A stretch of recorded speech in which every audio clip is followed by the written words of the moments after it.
right. I apologize for last week. Last week I did not do a fantasy football power rankings, but I'm back in week 4 for all of y'all. These power rankings are obviously going to be a lot different compared to week 1 before I did them week 1. So I'm just going to say that now before everybody's like, oh my God, what happened? Well, 3 weeks of fantasy football has happened. A lot of injuries are already mounting. We got some players that are pretty much out for season. And without further ado, I will start with my number one team. This should be no surprise. It's Josh Kerr. It is Josh Kerr. Josh Kerr is our number one team and our only 3-0 team. This guy is on fire. The thing that I like about his team and the reason that I actually have him number one, besides the fact that he's 3-0, is consistency. This team is very consistent. It hasn't had any injuries to the team yet. And like I said during draft day, if Josh's team can avoid major injury for a long period of time, he has the best players at the best position. This team will be good going forward. Coming in at number 2, we have Drew Michael. Again, the reason that I have this team at number 2 is it hasn't dropped the highest point total. It's never dropped the highest point total week to week. The thing is, though, it drops a cool 110 to 120 each week, and Kerryon Johnson has still yet to go off. Drew Michaels' team is scary because it hasn't hit its ceiling yet, but yet it's still very consistent. I like Drew's team going forward into week 4 here. He had a strong showing the first 3 weeks, and now he is 2-1. Coming in at number 3, we have Tyler Colin. Yes, the guy that I hate, the guy who I lost to already this season. Tyler Colin, I have at number 3. His team is pretty good. The question going forward for Tyler's team after week 4 here is what happens to Austin Ekeler. News has just broken before I did this power rankings about Melvin Gordon returning. Tyler's team could be in a bit of trouble after this next week if he cannot fill that hole.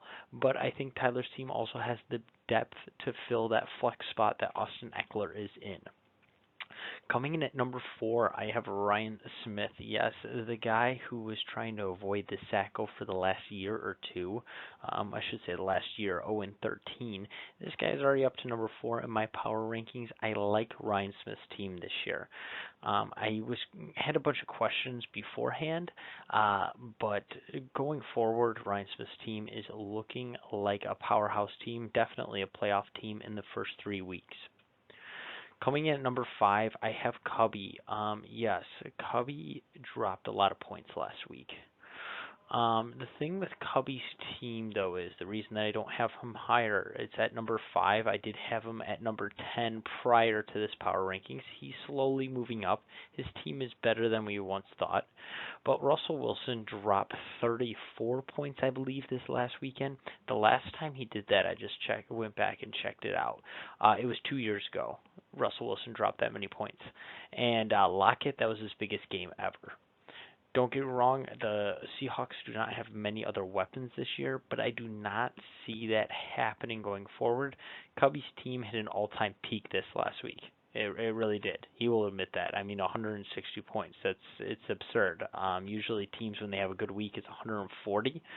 But the fact of the matter is, I think Cubby's team still has a lot yet to prove. 160 points 1 week does not win you the Shiva. If anything, it loses you the Shiva because it shows inconsistency. But Cubby's team's definitely moving up in the right direction. Coming in at number 6, I have myself.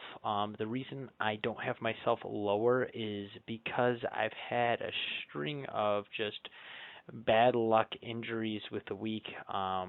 And just players playing at kind of a weird rate right now. I think with my pickup, I have my quarterback situation figured out. Melvin Gordon, of course, is coming back. I like my players going forward. I think that my team with Melvin Gordon and Christian McCaffrey guarantees me a spot in the playoffs if both stay healthy. Coming in at number 7, I have Jake Kerr. Jake Kerr is falling, but also kind of rising. This is what I mean in that time frame that I did not do the power rankings. Jake's team probably would have been at 8 or 9 if I did it prior to week 3. But then Jake had a great showing this last week after starting 0-2 and actually took down Tyler, who is the number 1 team in our league.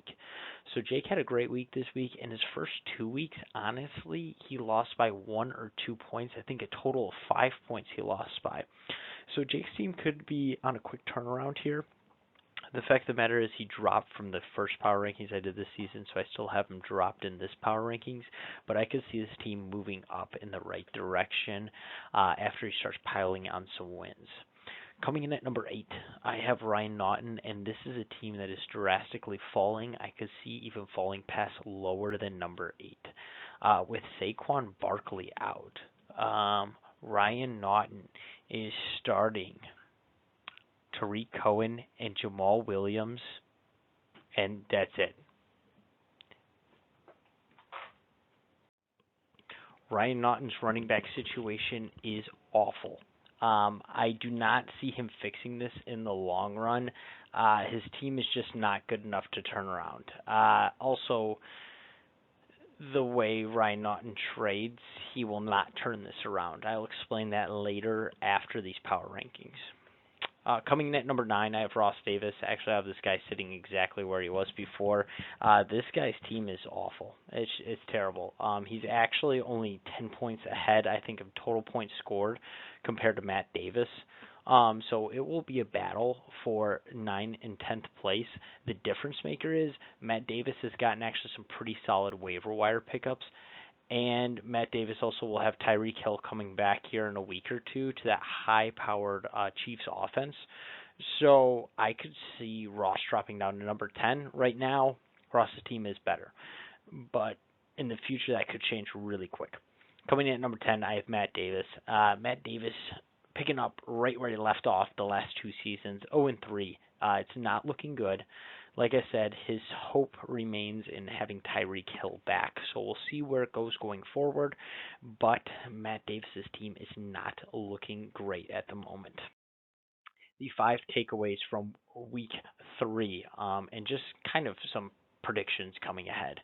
The first one is already up there. This weekend, think. Think before you act. That's all I got to say. Have a good time.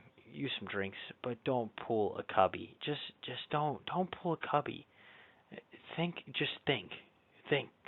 Cubby, I'm looking at you, man. Coming in at number 2, Matt Davis still can't escape the Sacco talk. I talked about this actually week 1 in the power rankings. Is Matt Davis can't escape the Sacco talk, but he still can't. Even week 3 into the season, he hasn't shut up any of us talking about him in the potential Sacco Bowl. The next point is Naughton ghosts like girls who cross paths with Cubby. Naughton ghosts you when he's texting a potential trade. Ryan Naughton has arguably, right now, he has 3 of the top 15 wide receivers on his team. And if I was him, Austin Cooper, Amari Cooper, just played the Dolphins. The worst defense in football, arguably. The other worst defense in football is probably the Redskins, and behind that is probably the Giants. Who has Amari Cooper played the first 3 weeks? Oh, the Giants, the Redskins, and the Dolphins. He ranks as wide receiver number 4 right now. What you do with this player, if you have no running backs, you go to everybody in the league and you say, I'll give you Amari Cooper. You give me 1 or 2 running backs. You give me 1 stud, or you give me 2 mediocre guys. You don't hold on to those guys. You don't ignore trade talks. If anything, I would package Amari Cooper and Adam Thielen and get a all right running back and a stud running back and call it good, trading away 2 wide receivers, and just fill up a wide receiver on the waiver wire. I don't understand what he's doing with his team. I feel like that's kind of just common knowledge to make those trades.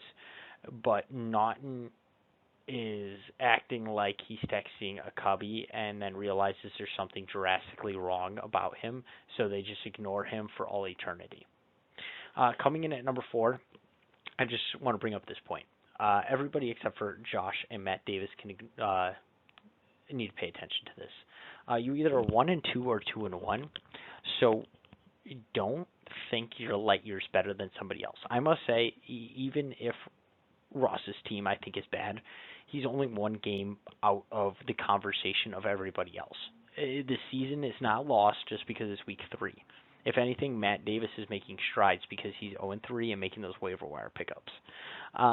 There's so much left to go. I mean, we could start the season today and start everybody pretty much at 0 again. It just doesn't matter at this moment if you're 1-2 or 2-1. It's anybody's ball game. A lot can happen. I mean, Naughton's 2-1, and now Saquon Barkley's injured, and he's probably out of the playoff, talk with Saquon out. Coming in with my last point is Jake takes down number 1, but is he in the clear? Jake's team, I must say, I would say Drew Michaels' team, and I would say probably Ryan Smith's have the biggest question marks. It's just, are their teams great? Are they going to make strides to, be that Josh Kerr to be 3-0? Or are they just going to tumble and make strides and lean more towards that Matt Davis at the 0-3? I think all those teams could take drastic turns one way or the other. This sums up my Week 4 power rankings and my takeaways from Week 3. I will see you all on Saturday, maybe some of you on Friday, but I wish you all the best, safe travels, and then I will destroy you all in fantasy football. Have a good one. See you this weekend.